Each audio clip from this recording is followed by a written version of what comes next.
네, 안녕하세요.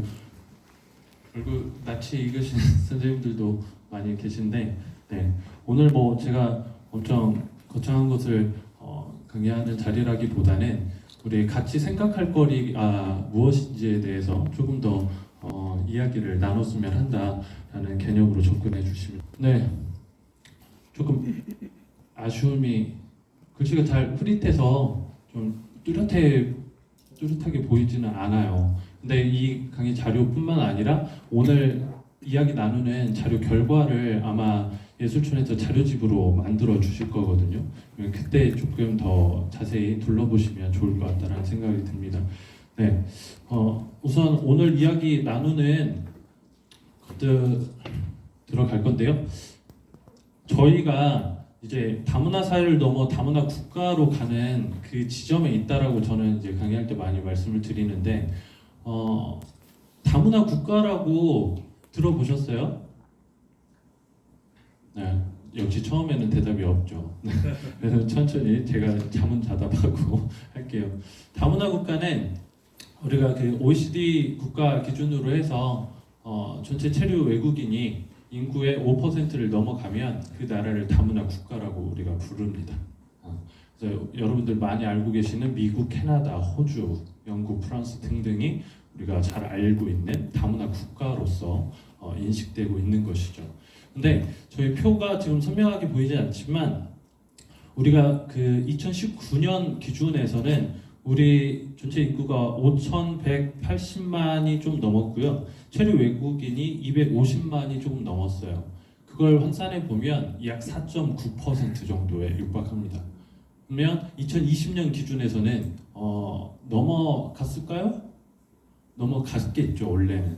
근데 코로나 때문에 넘어가지 못했어요.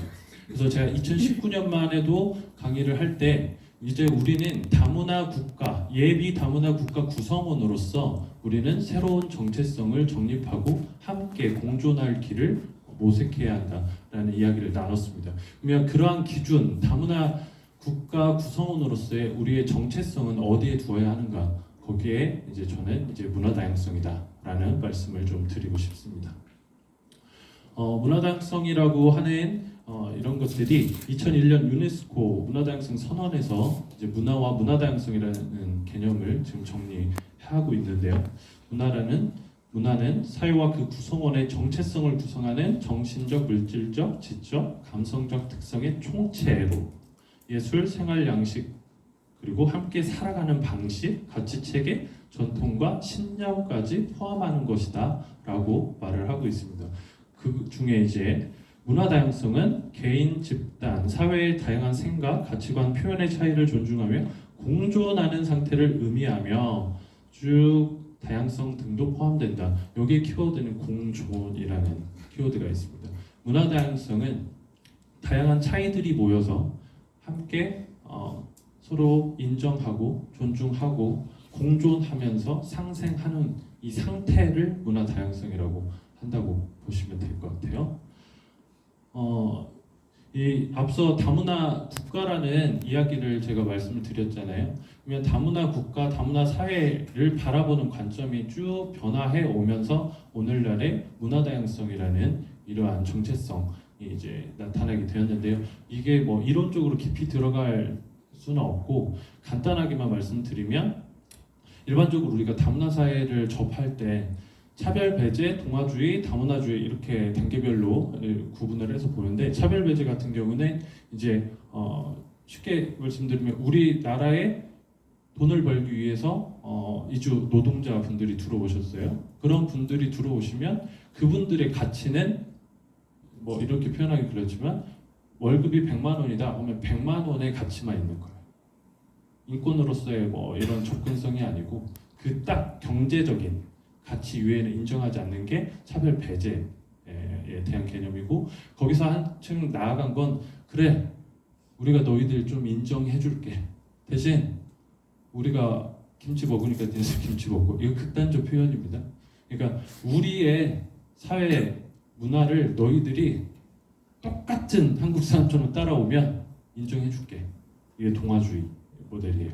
근데 그걸 넘어서서 다문화주의 모델로 들어오면서 이제 동등한 위치에서의 공정과 참여 이러한 것들을 이야기하는 지점으로 발전을 하고 있습니다.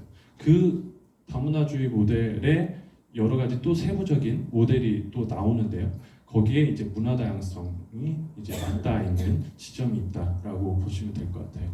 그래서 지금 말씀드린 부분을 보시면 앞서서는 다문화 하면 지금도 다문화 사회, 다문화 국가, 문화 다양성을 이야기하면 대부분이 결혼 이주 여성과 결혼 이주 여성과 함께 살고 있는 그 가정의 자녀, 아이들을 대상으로 어떠한 프로젝트를 하는 게 문화 다양성 사업이야, 다문화 사업이야라고 인식을 하고 있거든요. 저희가 현재.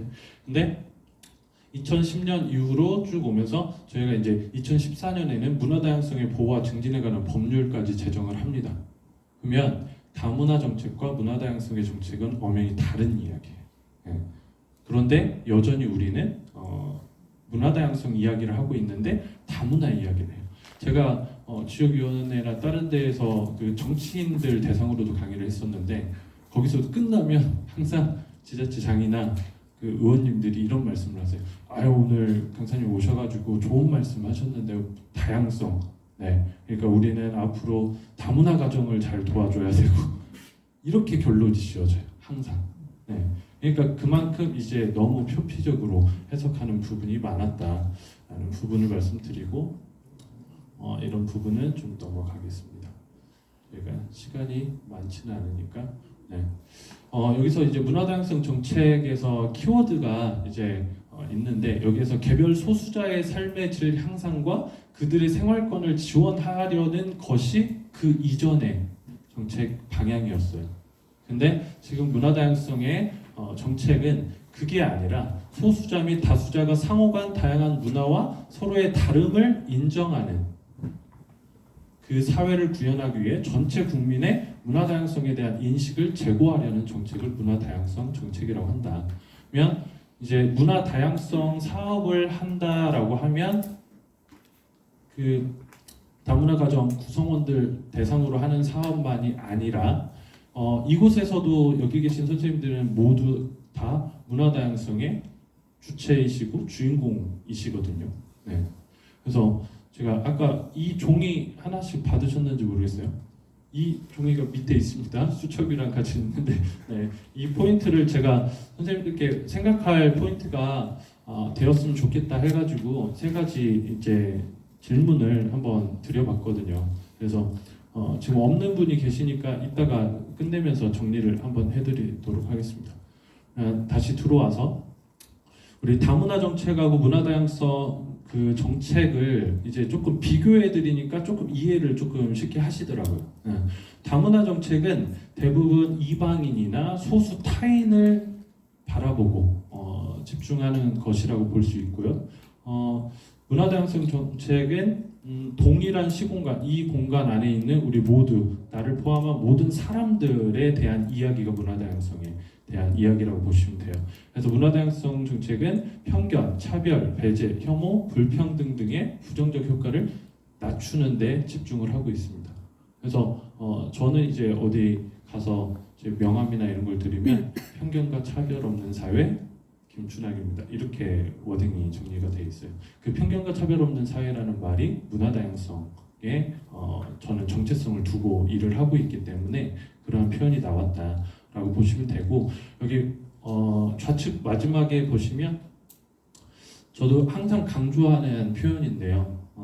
문화 다양성을 이제 같이 확산을 하거나 우리가 문화 다양성을 실현하기 위해서 우리가 뭘 해야 하는가 그걸 바라봤을 때 결국은 소수자들을 집중해서 바라보고 이 소수자들을 뭘 어떻게 해줘야지 이제 복지적인 이런 수혜를 줘야지 이러한 개념이 아니고 이 소수자를 바라보는 다수자의 시선, 이 시선이 어느 곳을 지향해야 하는가 여기에 목적을 두어야 한다라고 말씀을 드리고 싶어요.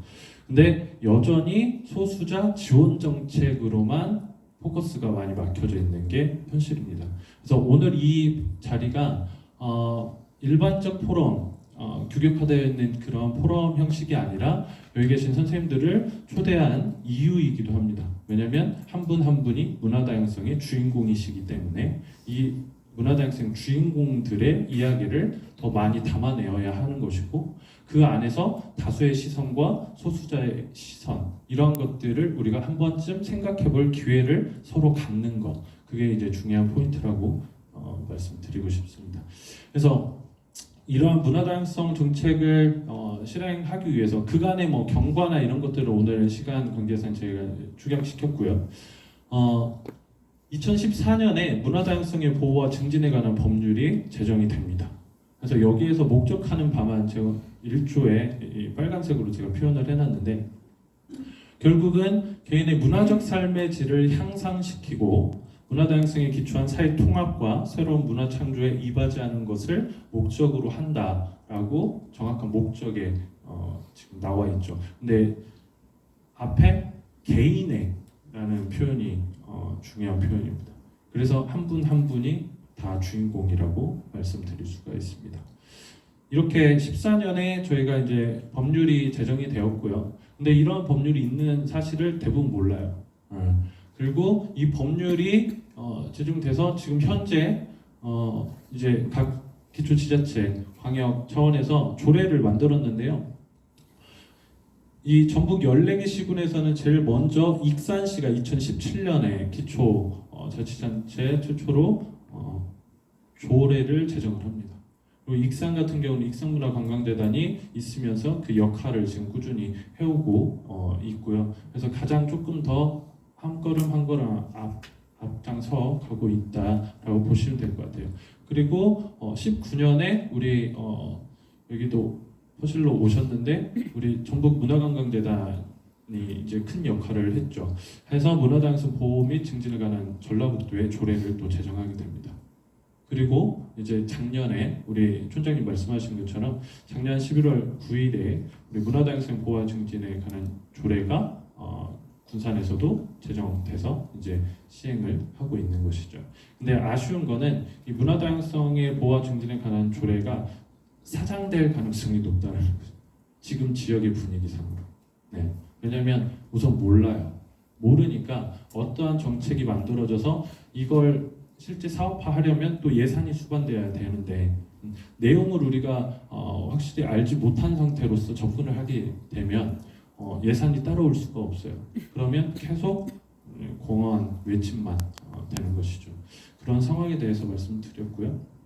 그럼 우리가 차이를 만드는 주요 요인, 다양성은 왜 발생하는 것일까?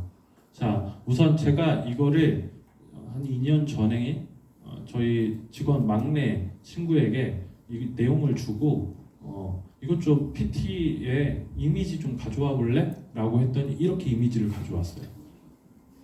어떠신가요? 느낌이? 잘 그렸나요? 잘 표현했나요? 문화다양성의 주인공이 되시고 문화다양성의 이해가 점점 높아지면 높아질수록 이 모습은 불편하셔야 돼요. 이해가 되시나요? 그러니까 다수의 인식에서 바라보는 소수자들에 대한 시선. 여기에 보면 이 그림을 보면 불편해할 또 다른 문화다양성의 주체들이 존재합니다. 이해되시죠? 네, 그러한 부분들. 근데 우리는 이러한 이제 밑에 글씨만 좀 집중을 해서 제가 그래서 이거를 바로 혼내고 한 게 아니라 이거를 강의에 우리 중요한 자료로 사용해야겠다라는 표현을 좀 해봤습니다. 여기 안에서 이제 민족, 국적, 젠더, 세대 뭐 등등 있는데 제가 여러분들께 질문을 드렸어요. 여러분에게 있어 다른 사람과의 차이를 만드는 주요 요인은 무엇입니까?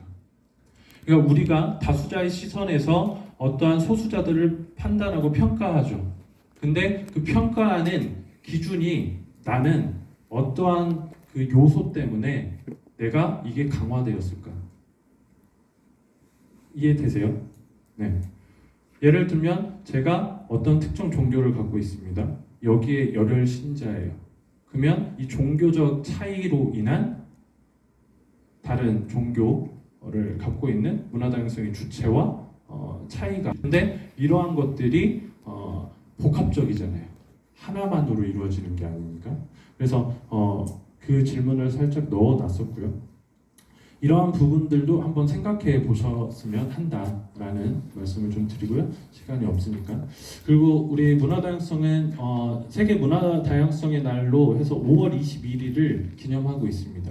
그래서 우리나라에서도 5월 21일부터 27일까지 문화다양성 주간으로서 정해서 여러 가지 활동들이, 사업들이, 프로젝트가 진행되고 있습니다. 근데 군산에서는 진행된 적이 없어요. 물론 제가 속한 팀에서는 진행을 합니다.